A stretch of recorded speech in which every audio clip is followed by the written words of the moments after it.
Alerto mga SSS pensioners, 2 linggo na lang bago matapos ang buwan ng July 2024. Kaya dapat na ninyo itong gawin para hindi maputol ang inyong pagtanggap ng buwan ng pensyon kay SSS.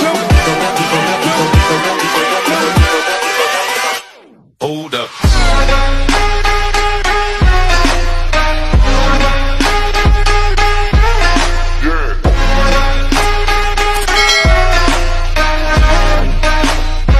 Hello mga ka-vlogs! Welcome dito sa aking YouTube channel. Magandang araw po sa lahat ng mga manonood.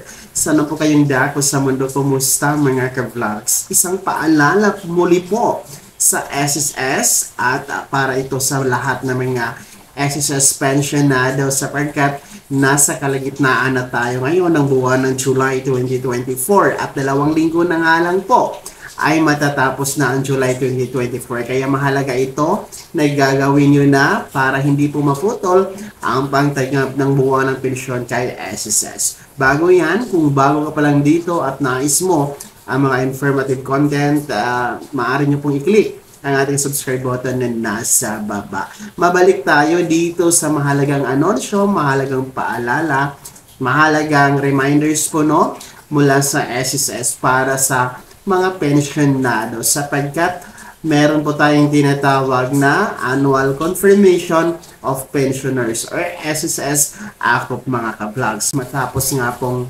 ilabas ng SSS ang Circular Number 2023-013 na may titulo na Revised Guidelines of Annual Confirmation of Pensioners, no, na kung saan po nire-required ang lahat ng mga SSS pensioners na mag-comply ng kanilang SSS AKOP. Sapagkat kung hindi ito gagawin, maaari pong maputol ang pagtanggap ng buwan ng pensyon kay SSS temporary. Pero take note, para lamang po ito sa mga 80 years old pataas, no? Yung mga below 80, no? Yung mga 79 years old below ay hindi po kayo kasali. Tanging ang mga merong edad na 80 years old pataas. So, sila po yung nire-required na mag-comply ng kanilang SSS AKOP. So, para po ito sa mga retirement pensioners, total disability pensioners, death or survivor pensioners,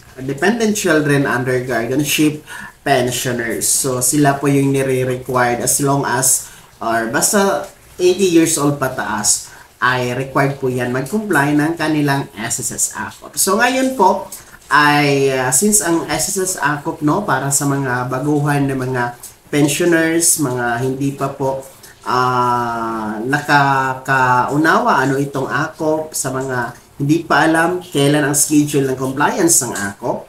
Ayan po, tuwing ginaganap po ito or ginagawa po itong pag-comply ng SSS AKOP tuwing birth month po ng SSS pensioners or SSS member, no? Kahit yung mga namatay na mga SSS pensionado, no, yung kanilang mga beneficiaries ngayon, yung mga dependents nila ay kailangan mag-comply ng SSS AKOP, no?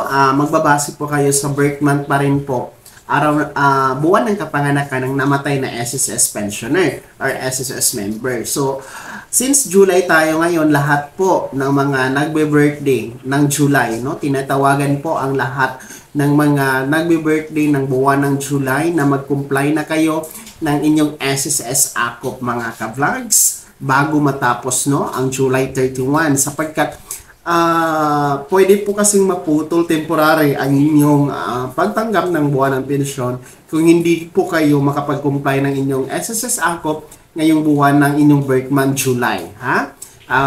Baka po pag dating ng August or September ay hindi na po kayo makakatanggap ng inyong buwan ng pensyon. So iwasan po natin 'yon kasi kahit temporary lang po siya na maputol pero hassle pa rin po no kasi mababalik siya after 2 to 3 months pa and then kailangan mo pa din magpa-AKOP. So, yun yung kahalagahan na magpa-AKOP talaga tuwing birth month ninyo.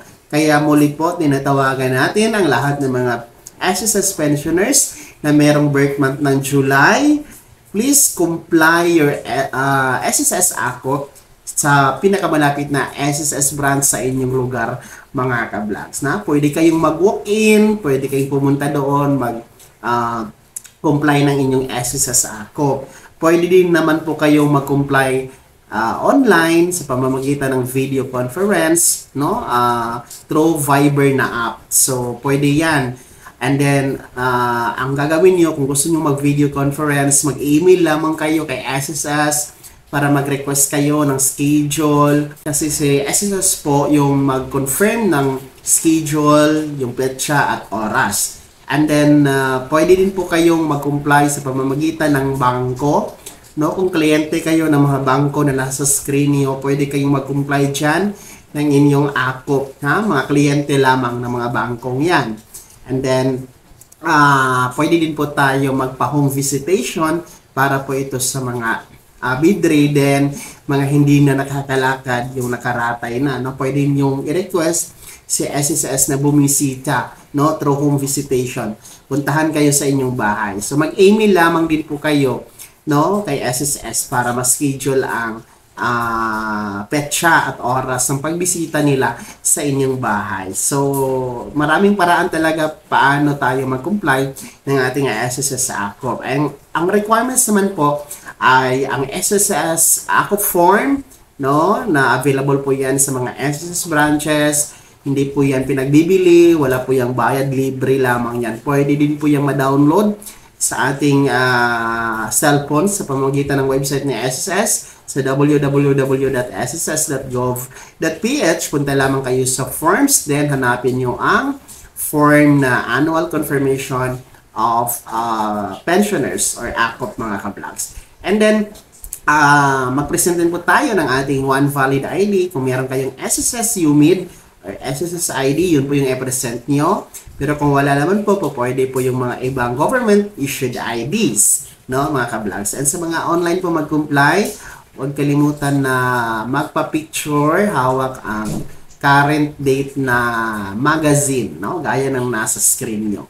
For online lamang po yan, ha, sa mga online na mag-comply, gaya ng mga nasa abroad. Kasi hindi naman po kailangan na uuwi kayo ng Pilipinas para mag-comply ng inyong SSS Akop. So, pwedeng gawin ninyong online. So, yun ha, paalala po yan talaga. Mahalagang paalala. Hindi tayo nagsasawang nagbibigay sa inyo ng paalala dahil para naman po ito sa inyong kapakanan, no? Dahil hindi natin gusto na maputol yung inyong pagtanggap ng buwan ng pension. Siyempre, gusto natin ng tuloy-tuloy para po tuloy-tuloy din po ang inyong paggamit ng inyong mga pensyon sa inyong mga pangangailangan, gaya po ng pagbili ng mga gamot, vitamina, pagkain at iba pa po, no? So, please comply your SSS Akop ngayong July para po yan sa mga merong birth month, no? Kahit anong petsa, 1 to 31, basta July, ha? Comply your SSS Akop, mga ka-vlogs. Bago ko magtapos sa video na to, kung nais pong sumuport sa aking channel, maaari niyo pong i-click ang ating super thanks button na nasa baba at maaari din kayo maging miyembro sa pamamagitan ng pag-click ng join button na nasa baba pa rin. Sana'y naging gabay yung video na to kahit paano nabigyan tayo ng paalala sa mga mahalagang bagay-bagay, no, sa pagiging miyembro, beneficiaryo at pensyonado ng SSS, lalong-lalo pa dito sa pag-comply ng SSS Akop. Kung hindi ka pa nakasubscribe dito sa aking YouTube channel, maaari nyo nang i-click ang ating subscribe button na nasa baba. Huwag nyo kaligtaan na i-turn on yung notification bell.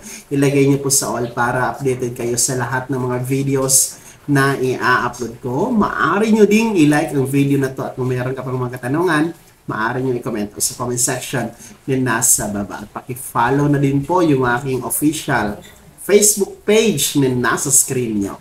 Muli po, ako si Daniel Timpaw na nagsasabing dito sa aking YouTube channel, pawang katotohanan at lahat totoo lamang.